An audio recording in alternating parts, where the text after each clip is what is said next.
Welcome to the BEASTwriter family, where social media engagement is encouraged. I am your host, Ryan Sakamoto, and today we are going to be kicking off and staying with the NFC North as it pertains to covering all 32 NFL teams and their draft grades. Now, before we go ahead and get started on the Minnesota Vikings, I just want to say thank you and mahalo for each and every one of you for subscribing to my channel. Just be sure, guys, to turn on the bell notification so you guys get notified when I go live or when I upload content. If you notice, I'm saying this in every single live content video and premium video and just video overall. And the reason I'm doing that is simply because, again, if you guys want to know exactly what I just say in real time, be sure to turn on that bell notification so you guys get notified. And if for some reason you're unable to catch my live streams or my premium videos on the fly, no worries about it, because you can just watch it afterwards. So, and all be all, just turn on the flip on just turn on the bell notifications, and that way you guys can play catch up whenever you have time. All right, so let's go ahead and dive right into it. We're going to go ahead and break down GM Rick Spielman's 2021 NFL draft as it pertains to his Minnesota Vikings, starting with their first round pick at number 23, Christian Darrisaw, the offensive tackle. Now, if you know the Minnesota Vikings, you know, one of the biggest needs that they had heading into the offseason was solidifying the offensive line. And one of the ways they wanted to do that was through the draft. And now, historically, GM Rick Spielman likes to solidify the trenches down up front. He went ahead and did that in this 2021 NFL draft. Let's just go ahead and talk about what the needs were heading into this draft class when they were on the clock at pick number 14. If you guys remember, they held the 14th overall pick, struck a deal with GM Joe Douglas from the New York Jets, moving up from 14, or moving back, I should say, from 14 to 23. GM Joe Douglas is the one that moved up just 9 spots for the selection of Elijah Vera Tucker. Now we go ahead and move down 9 spots, sitting there at number 23. And in my mock draft, if you've been following me in my previous pre-draft analysis, you will know that I had Christian Darrisaw actually slated to go and be picked by the Minnesota Vikings at number 14.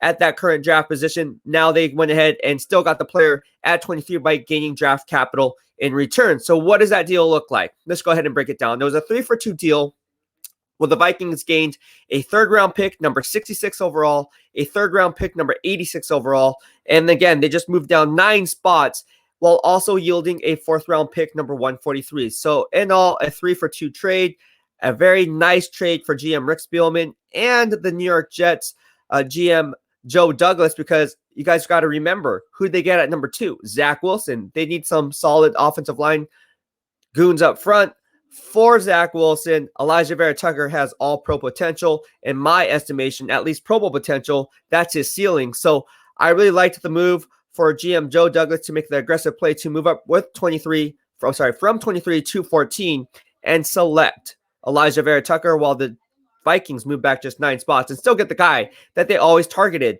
at number 14. So I really like this play. And again, they get valuable draft capital in return, ultimately being 2 third-round picks, not 1, but 2. That's huge in this draft class, because if you watch my earlier live streams and my pre-draft analysis, you will know that I said that this draft class is not very deep to begin with. So nice play by Rick Spielman. If I was to put a solid grade on this, on the selection of Christian Darrisaw, moving down 9 spots at number 23, still getting a guy that they targeted at number 14, while picking up valuable draft capital in return in multiple 3rd-round picks, you have to give him an A.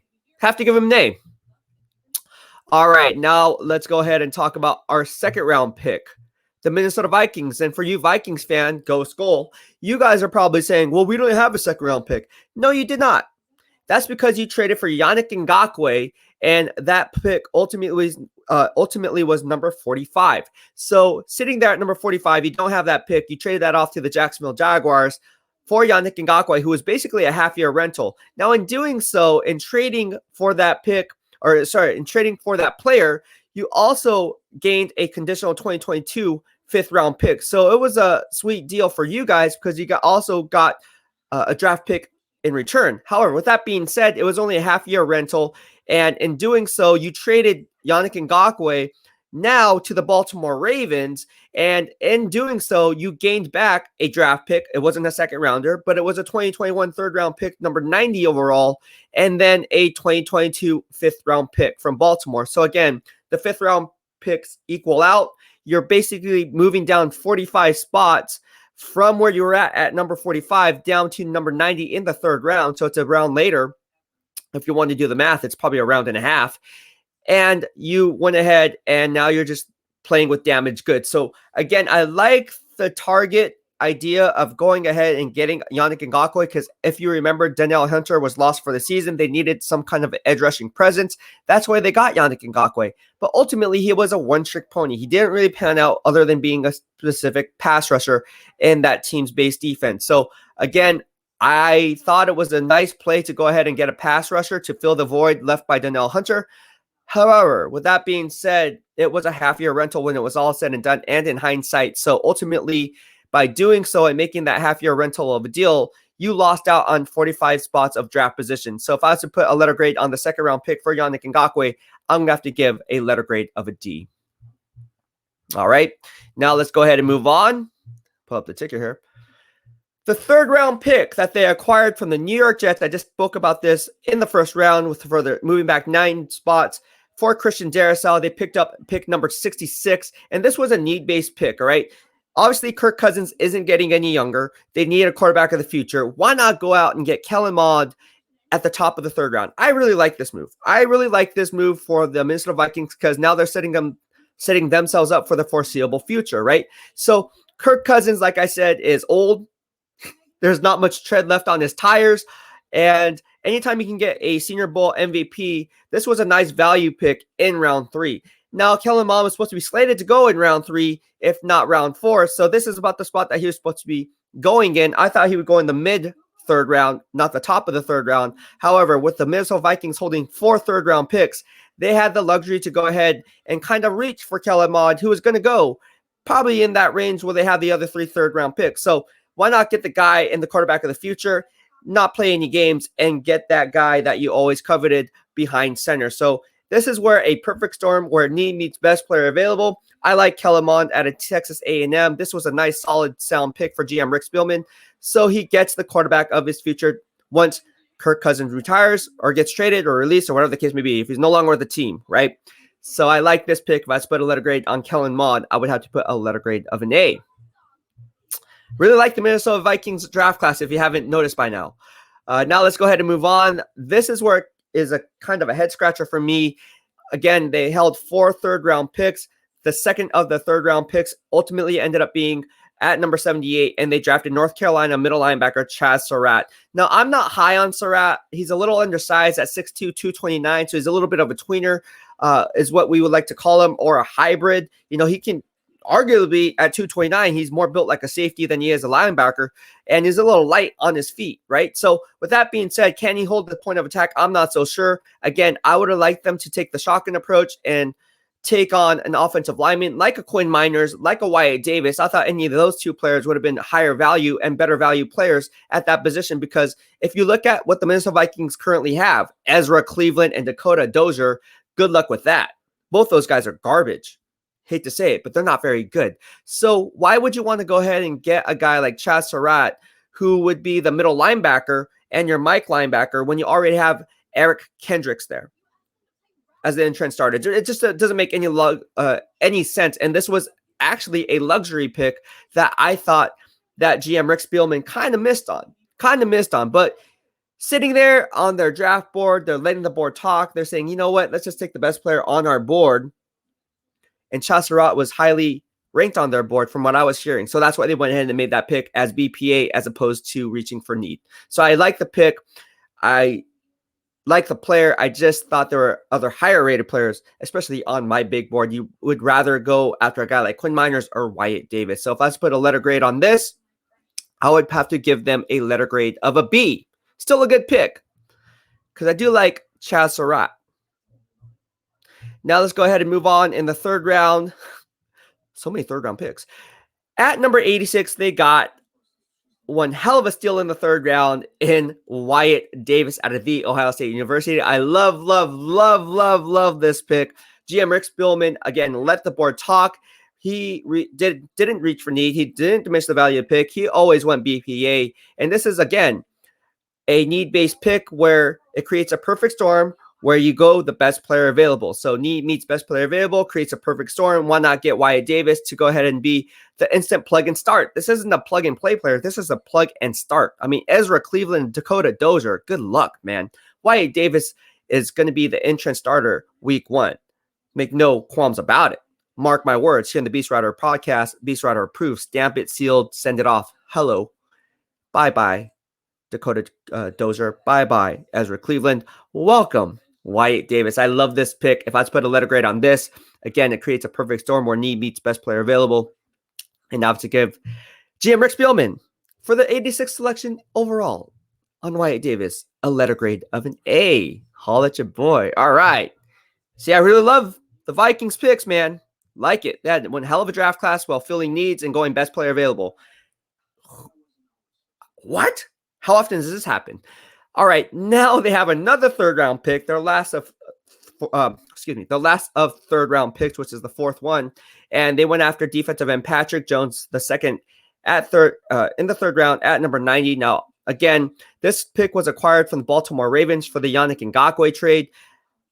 I'm not so sure about this pick. Now, I know they got it from the Baltimore Ravens because they sent off Yannick Ngakoue, so they kind of needed an edge rushing need, so it kind of makes sense, right? You lose one pass rush specialist, you kind of draft another one with that pick that you just gained. But there are other higher rated players on their board. Or on my board, I should say. I don't know what their board is. But Quinn Miners and freaking Ben Cleveland, I would have used the shotgun approach. You already ran out and got Wyatt Davis just one pick earlier. Why not double down on those gains and use the shotgun approach and get Quinn Miners and Ben Cleveland? Create more competition for Dakota Dozier and Ezra Cleveland. Furthermore, turning a weakness now into a strength. And there's no guarantees of any of these draft picks. So why not use the shotgun approach? Because the more darts you have at the board at a certain position, odds are you're going to hit. The higher your chances, right? The greater success rate. So why not go after the higher rated player overall? Now, I know you need an edge rusher. I get it. Patrick Jones is a one-trick pony. As a pass rush specialist, he can slip blocks, but he gets out-leveraged at the point of attack and run support. This is something that I don't think was great value when you draft a player at number 90 who's just a one-trick pony. Pass rushing, absolutely. Hand fighting, questionable. Questionable. He's not a great hand fighter. He doesn't have violent hands, doesn't have heavy hands, doesn't know how to stack and shed with the best of them. I'm sorry. This was a need-based pick. So if I was to put a letter grade on this, I thought they should, again, solidify the offensive line up front. Give Kellen Mond some future goons up front. Give Kirk Cousins some instant goons up front. I thought that in doing so, they missed out on Quinn Miners and Ben Cleveland. Those guys would have been solid, better plays. Instead, they reached for need to mention the value pick with Patrick Jones a second. If I was to put a letter grade on this, I'd have to give him a letter grade of a C. All right. Now let's go ahead and move on. In the 4th round, they got number 119 overall. They went after running back Kene, I don't know how to pronounce his name, Nwangwu.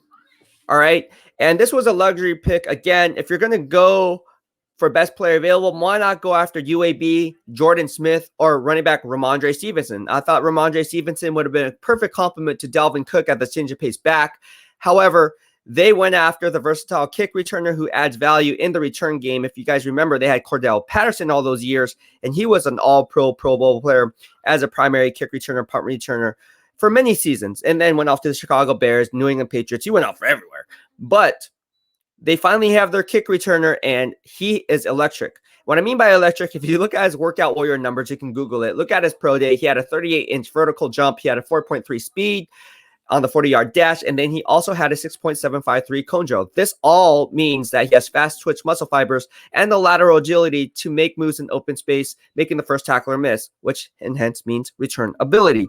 So if I was to put a letter grade on this, again, I would have liked Jordan Smith or Ramondre Stevenson a little bit higher and a little bit valued at this selection a little bit more. However, I get the selection because you get a return man in return, and in the 4th round, you can't argue with that. So if I was to put a letter grade on this, I'd have to give him a letter grade of a C. All right. Now let's wrap up the remaining draft picks. They used the shotgun approach. They went after cornerback Cameron Bynum in the 4th round, number 125.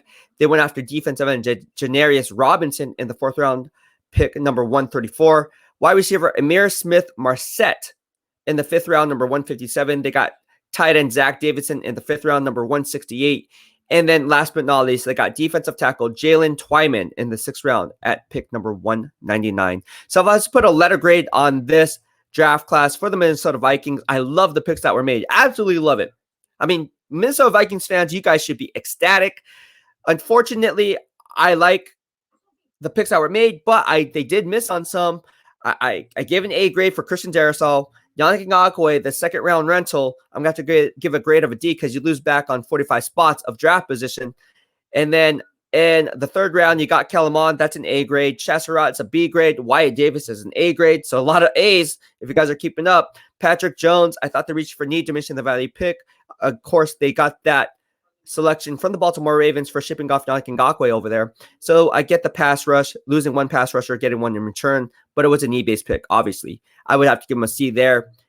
And then the running back, Kene Nwangwu, and Nwangwu, I would have to give him a C because I like Ramondre Stevenson a little bit more, but I get the return versatility that he adds in their game. And so you put that all together along with the remaining draft picks. If I was to put a grade on this entire draft class for GM Rick Spielman, I would have to give him a solid B. Well, that'll be it for today. I hope you liked my podcast. If you did and liked my insights and analysis, please be sure to hit the subscribe button in the lower right-hand corner of your screen as you stay up to date on all things Beast in real time. So BEASTwriter family, what are your thoughts? Skull Vikings fans, what are your thoughts? I love engaging with all of you on this platform. Please leave your comments. Again, welcome to the BEASTwriter family. Thank you so much for tuning in. I'll be hopping on another premiere video shortly after this one, covering and staying in the NFC North with my draft grades for the Green Bay Packers. Thank you so much again. Take care. BEASTwriter out.